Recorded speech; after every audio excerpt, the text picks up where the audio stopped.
आज आपण बनवूया काटोलची भाजी। हे बघू शकतात, हे अशा प्रकारचे काटोल असतात। हे फक्त पावसाळ्यातच निघत असतात। हे गावरानी काटोल आहे। याची भाजी कशी बनवायची मी तुम्हाला सांगणार आहे। याकरता हे काही काटोल आहेत, हे आपल्याला बारीक बारीक गोल गोल आकारात कापून घ्यायचे आहे।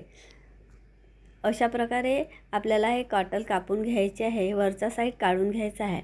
जर याच्यामध्ये बिया जास्त असेल तर ह्या बिया काढून घ्यायच्या आहे। कोरडे असेल तर ते तसेच राहू द्यायचे आहे। बघू शकता याच्यात बिया जास्त होत्या, मी काढून घेतले आहे।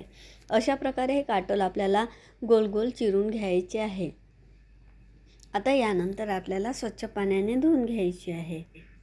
एका कढईमध्ये तेल तापायला ठेवायचे आहे। तेल तापल्यानंतर त्यात जिरं मोहरीचा तडका लावायचा आहे। बारीक चॉप केलेले लसूण यामध्ये टाकायचे आहे। 5-6 कढीपत्ता यामध्ये टाकून घ्यायचा आहे। 2 बारीक चॉप केलेले कांदे आपल्याला यामध्ये टाकून थोडे शिजू द्यायचे आहे। कांद्याचा वापर थोडा जास्त करायचा, म्हणजे काटोलची भाजी खूप छान होत असते।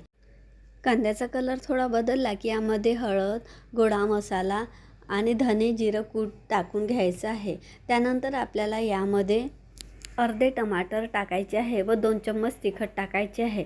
आता थोडे तिखट झाल्यानंतर आपण जे काटोल धुतले होते ते यामध्ये टाकायचे आहे। चवीनुसार मीठ टाकायचे आहे। ही भाजी शिजवताना अजिबात पाण्याचा वापर करायचा नाही, फक्त तेलामध्ये छान शिजू द्यायची आहे। हे बघू शकता, तेलामध्ये ही भाजी व्यवस्थित 5 मिनिटात शिजलेली आहे।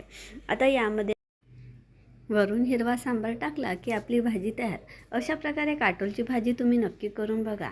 खायला खूप छान वाटते व भरपूर पोषक तत्व असतात। ही फक्त पावसाळ्यातच येत असते, त्यामुळे करून बघा।